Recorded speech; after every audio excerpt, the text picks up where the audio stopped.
Olá pessoal, estamos de volta com a tentativa, de passar para vocês a geometria analítica, tá? Mas uma geometria analítica com um tratamento vetorial, tratando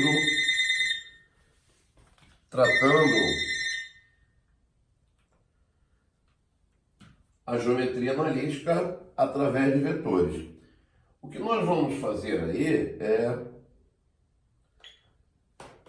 transformar toda a parte, tentar transformar, toda a parte de geometria analítica, que são imensas formas, muitas formas, num tratamento através de vetores, que fica muito mais simples.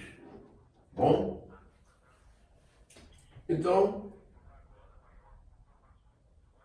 vamos começar a iniciar definindo o que são os vetores, O que é o R2 e o que é o R3. Na verdade, tudo que eu vou fazer para o R2 vai valer para o R3, tá? Com raríssimas exceções. Então, o que é o R2? O R2, a gente já sabe que é o conjunto de todos os pares da forma XY, tal que X pertence a R, X é real e Y é real. Nós sabemos também que XY é um par ordenado, onde X é a abscissa e Y é a ordenada. Então, nós localizamos um ponto no plano quando nós conhecemos as suas coordenadas, a sua abscissa e a sua ordenada. Então, veja, esse ponto A aqui, quando eu projeto esse ponto no eixo X, a distância da origem até X de A é a abscissa dele. Quando eu projeto esse ponto no eixo Y, a distância de O até Y de A é a ordenada dele. Então esse ponto fica localizado pelas suas coordenadas. O B é a mesma coisa. Projetei no eixo X, a distância da origem do 0, 0 até a projeção é a abscissa de B. E aqui é a ordenada, y de B. Bom, a primeira coisa que nós vamos comentar, e a mais importante de todas, é o seguinte. Primeiro vamos observar esse triângulo retângulo aqui, Quando eu traço essa paralela ao X, essa distância, esse cateto, forma um triângulo retângulo, chamar isso aqui de P. Essa distância vai ser exatamente quem? X de B menos X de A.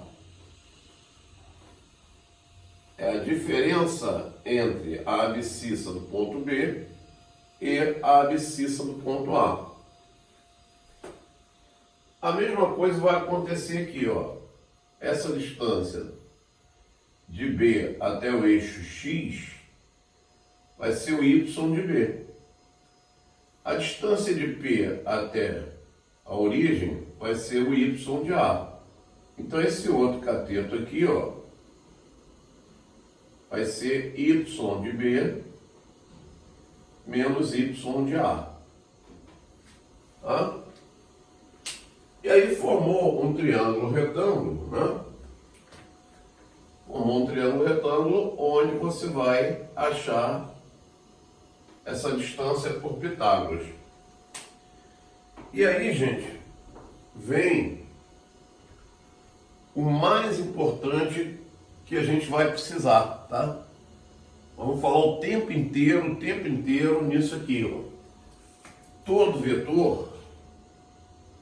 Aqui você tem o vetor AB. Todo vetor ele vai ser definido através da sua extremidade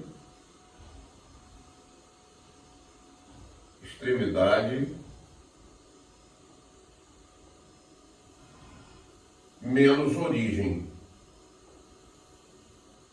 Todo vetor vai ser isso, extremidade menos origem.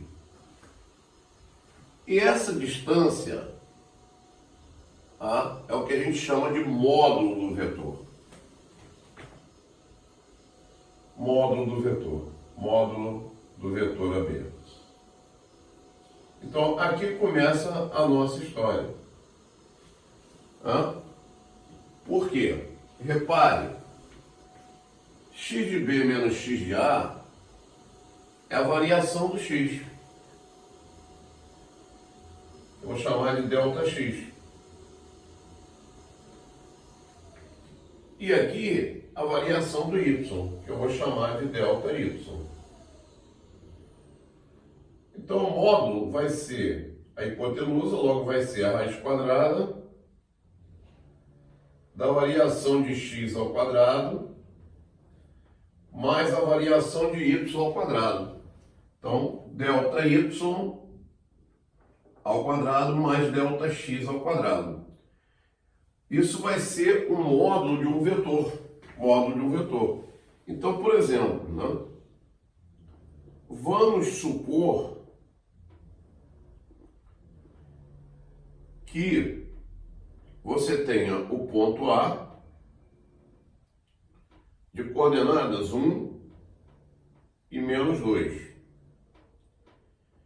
E o ponto B de coordenadas 3 e, digamos, 8. 8 não, vou botar aqui 4. Tá? Tá 4 aqui. 3 e 4. Eu estou interessado no módulo desse vetor. É isso que eu quero saber. Qual é o módulo do vetor AB? Qual é a distância de A até B? Então veja, nas escolas a gente aprende uma fórmula de distância que é totalmente desnecessária se a gente der o tratamento vetorial. Por quê? Quem será o módulo de AB? Bom, primeiro vamos definir quem é o vetor AB. Quem é o vetor AB? O vetor AB é extremidade menos origem. Então é B menos A. Extremidade menos origem. Então B menos A vai ficar a abscissa de B menos a abscissa de A. 3 menos 1, 2. Ordenada de B menos ordenada de A. 4 menos menos 2. 4 mais 2, 6. Está aí o vetor AB. Essas são as coordenadas do vetor AB. Certo? Ora, então, quem é o módulo do vetor AB? Repare que descobrir o módulo do vetor AB é descobrir quem é a distância de A até B. Quem vai ser esse módulo? Quem vai ser essa distância? 2 ao quadrado mais 6 ao quadrado. Com isso, nós vamos ter 4 mais 36. A raiz de 40 é 2 raiz de 10. 2 raiz de 10. Está aí a distância de A até B, o vetor, módulo do vetor AB. Repare ainda que se você fizer o vetor BA, que é o vetor oposto a AB, quem será o vetor BA? BA vai ser o quê? A extremidade A menos a origem B. A menos B vai te dar 1 menos 3, menos 2. menos 2, menos 4, menos 6. Observa que esse vetor AB, ele é o oposto BA, eles são vetores opostos. O módulo evidente é o mesmo.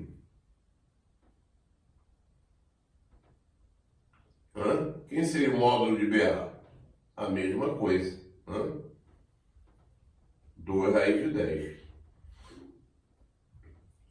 Observe ainda o seguinte, olha, que o vetor AB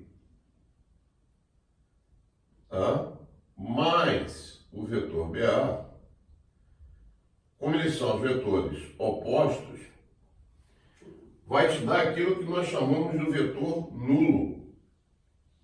Vetor 0, 0. É o vetor nulo. Bom, uma outra coisa importante da gente comentar é o seguinte, a gente não vai falar nisso mais tarde, mas já vamos antecipar. Repara que no eixo X, se eu pegar esse ponto aqui, que é o ponto 1, 0, 1, 0, e pegar esse ponto aqui, ó, 0, 1,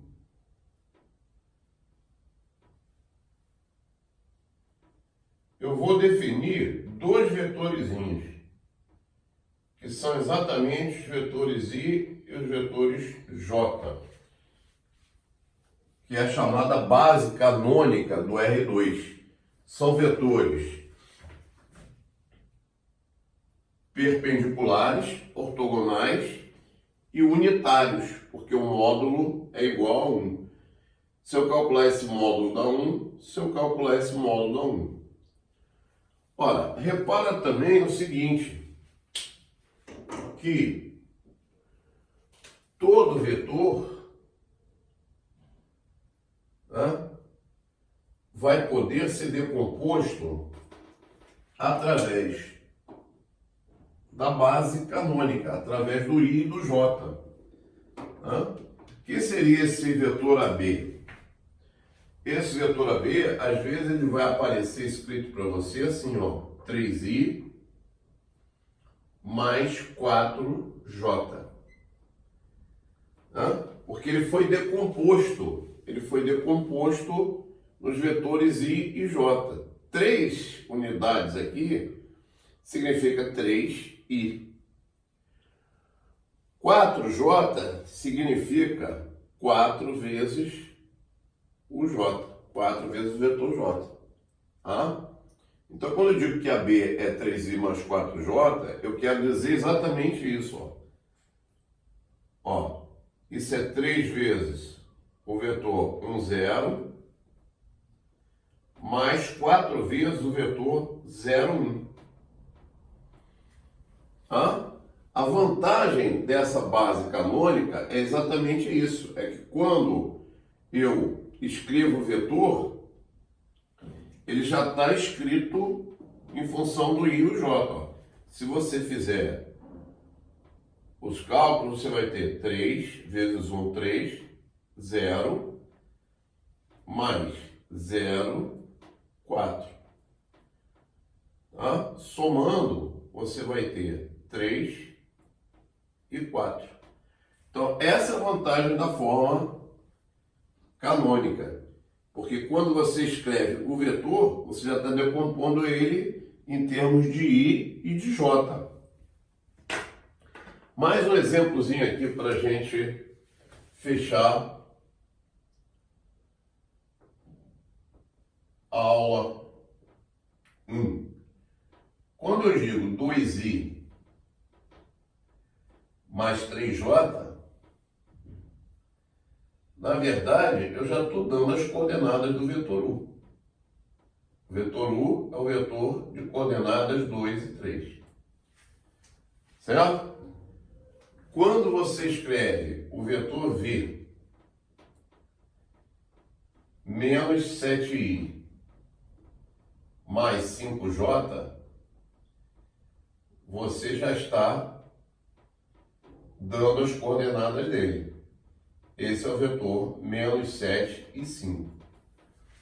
Então, o que vai ocorrer? Ora você vai ter o vetor escrito dessa maneira, ora você vai ter o vetor escrito em função de quem?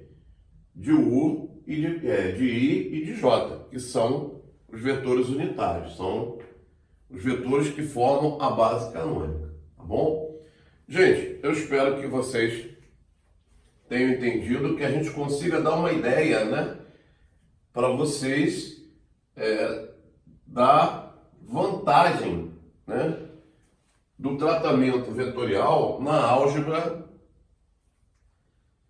na geometria analítica. A mesma coisa a gente poderíamos pensar em termos de R3. Só que no R3, o que vai acontecer? O meu vetor, ele não vai estar no plano, ele vai estar no espaço tridimensional. Você vai ter o acréscimo de uma terceira coordenada. Você vai ter o acréscimo do Z. Tá? Então veja, quando eu escrevo um vetor U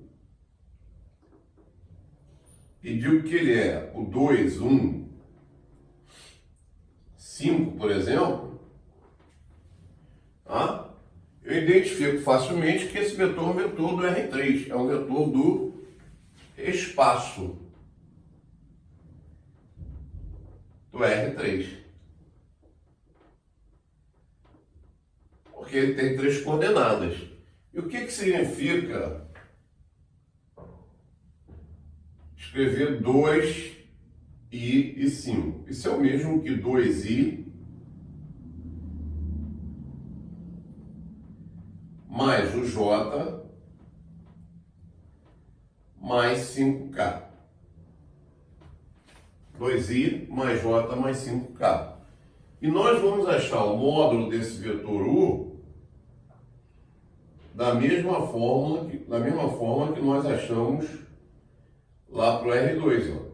2 ao quadrado mais 1 ao quadrado mais 5 ao quadrado. Isso aí vai te dar 50, né? 24, 25, 50. Raiz de 50, nós vamos ter 5 raiz de 2. Certo?